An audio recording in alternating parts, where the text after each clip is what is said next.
How much time was it from when you started showing them your work until you started getting these offers? I think it was probably about a year or a year and a half, because like I was 98. Trying to figure out like when I graduated.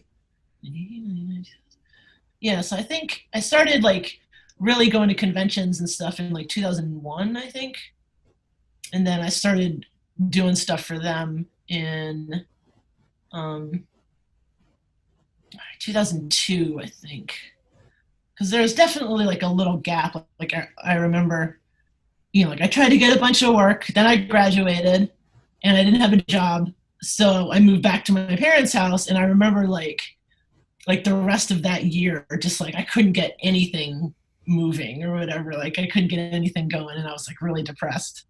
And then I actually moved back down to Savannah, Georgia, for like a little while because I was like so aimless or whatever.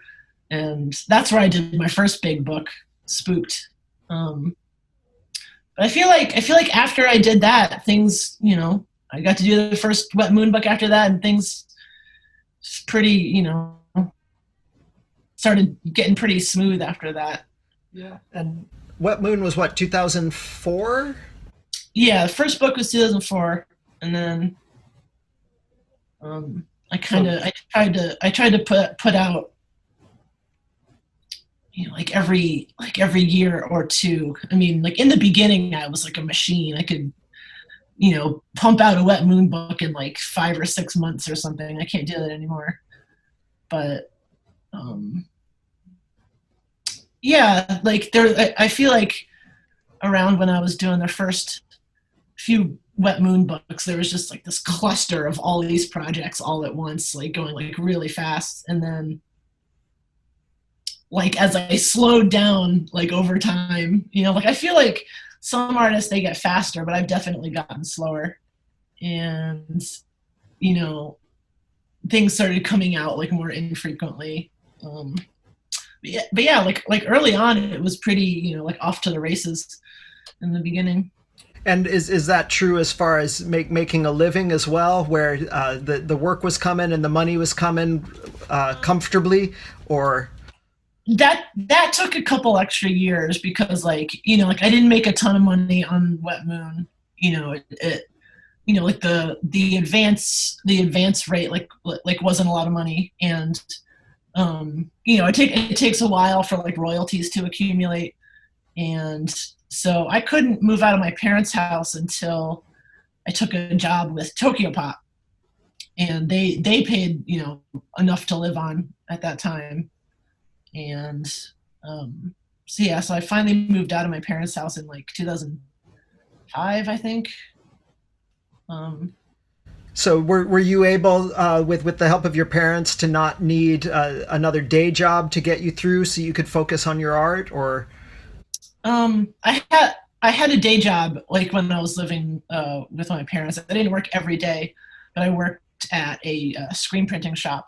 So like I would work there, and then I would come home and work on Wet Moon in my parents' guest room upstairs. And so that's where I did the first Wet Moon book. But then after I got the Tokyo Pop job, I didn't need the day job anymore because it was enough money. So that was kind of the point where it was like the first hurdle has been crossed. Right. That was like when everything changed. I could move out, and I've had a couple of close calls over the years when I thought I was going to run out of money or whatever. But yeah, that was like when things like really got going, I think. Most of my biggest jobs have all been through people I've made friends with, and they'll like recommend me to their editors. Like my whole career is pretty much thanks to like Becky Cloonan. She'll just like recommend me to everybody. So that definitely helped, having friends in high places. How did you guys meet? I met Becky because I was a fan. Like I don't remember what convention it was, but I was a fan of her work at that point. And, I went up to meet her and, she kind of knew who I was from like DeviantArt or something, and I went up to like get something signed or whatever. It was that kind of meeting, and we still talk sometimes, and it's pretty cool. Um, So when you say she knew your work from DeviantArt, like it wasn't so much from your comics output yeah, as like early stuff. I think I met her like pre Wet Moon. I think it was wow. like really early on. That must have been a thrill to realize she knew your stuff. Definitely, it's great. Yeah. Well, let's talk about IDW and the Turtles. Yeah. So I did. I had done some covers for Mirage, the original publisher, before Turtles got sold to Viacom in 2009, and that kind of, I don't know if that got ADW's attention or not, but I think it helped. And I was supposed to do, at the end of 2010, I was supposed to do, because this was the year after Turtles had been sold, and so nobody had the rights to do the comics yet, and so there was kind of like this bidding war or whatever, and I was supposed to do a new Turtles series for Dark Horse like early on, and like we didn't get to do any work, like there was like zero progress on it, but like at the time I was about to like run out of money at the end of 2010 because I had like a really bad year, and I was just like, oh, thank God I can get this Turtles book. This is gonna like save my career. And then it fell through. IDW got the license instead, and I was like all ready to go back and get a day job. And this is where Glory came in. It kind of swooped in and saved me or whatever. Rob Liefeld saved my career. And yeah, so then IDW got the license, and I was like, I like made a stink on Twitter about it. I was like, that was supposed to be my book. Like I was supposed to do Turtles, I was just like, ah. And I think that kind of got my editor's attention and stuff like that. And then in 2011, like later that year, I was doing like the Leonardo solo issue for them, and it just kind of went from there.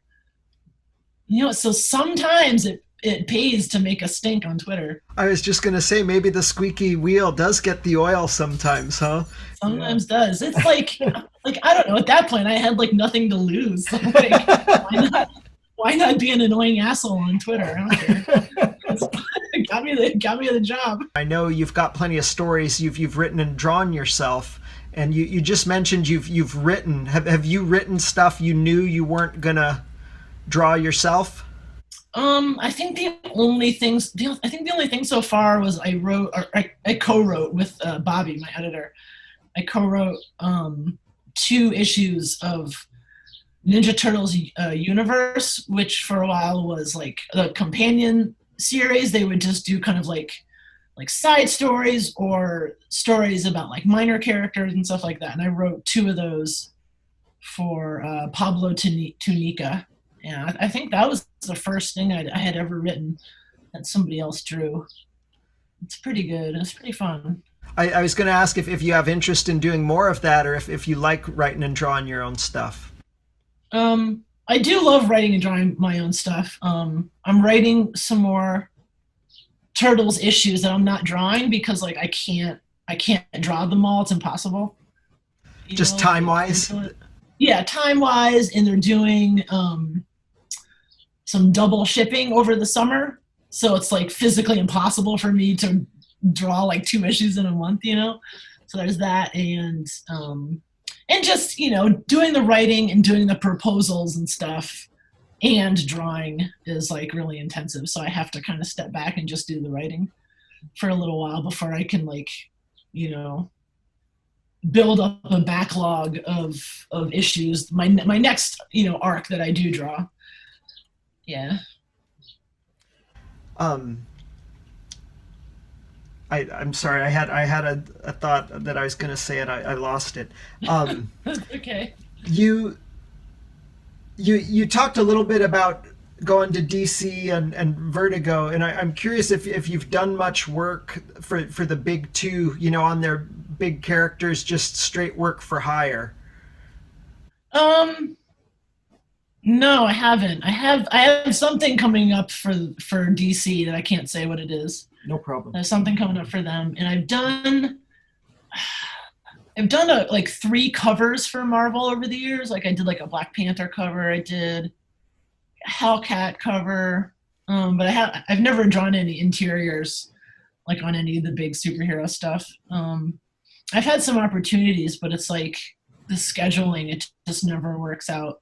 Like a lot of those offers, they come, it's nobody's fault, but it's like they'll come after, like right after I've signed on to something else, or they'll come and they'll need me to start in like 2 weeks or something like that. I was like, well, I planned further ahead than that, so it just doesn't.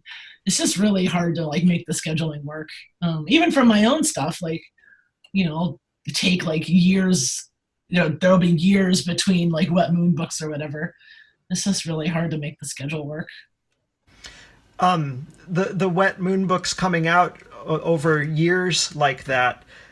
You mentioned early on they weren't making much money, and I'm curious. A lot of people, personal projects like that, they don't make much money for them, and they wind up doing work for the bigger companies so that they can afford to do their personal projects. And I'm curious how these projects fall for you.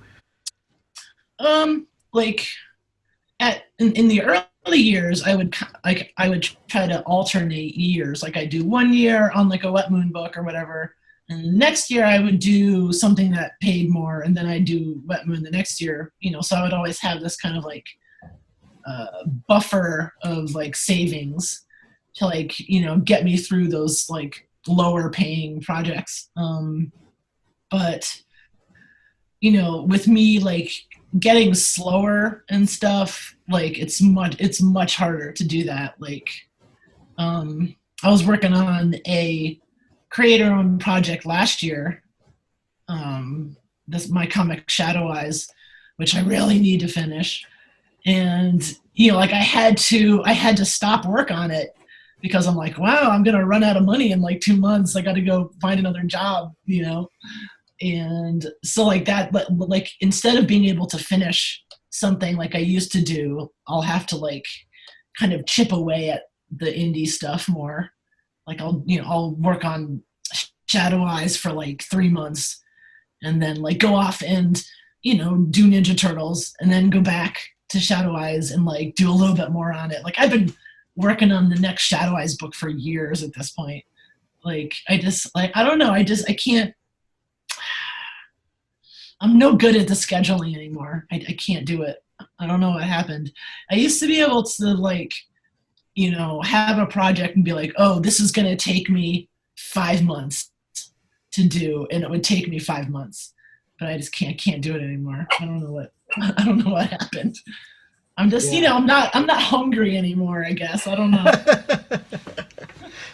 So it sounds like you referred to them as lesser paying indie projects. So I assume they are a labor of love, whereas the other is a paycheck. If we have to just make it black and white in that way. Yeah, for sure. I mean, Ninja Turtles is absolutely a labor of love, even though I get paid for it. But like Wet Moon or Shadow Eyes or like whatever other creator-owned stuff that I've been trying to do is definitely like a labor of love. And there's always that hope that I will do like one of these creator-owned solo books will I don't know, become the next Scott Pilgrim or something. Like I'll get like one of those lightning in a bottle books that'll like have me like make it so that I'm set, and then I can just kind of pick and choose what I want to do all the time. But I don't know. So far that hasn't happened, and which is fine. I feel like I know what my niche is at this point.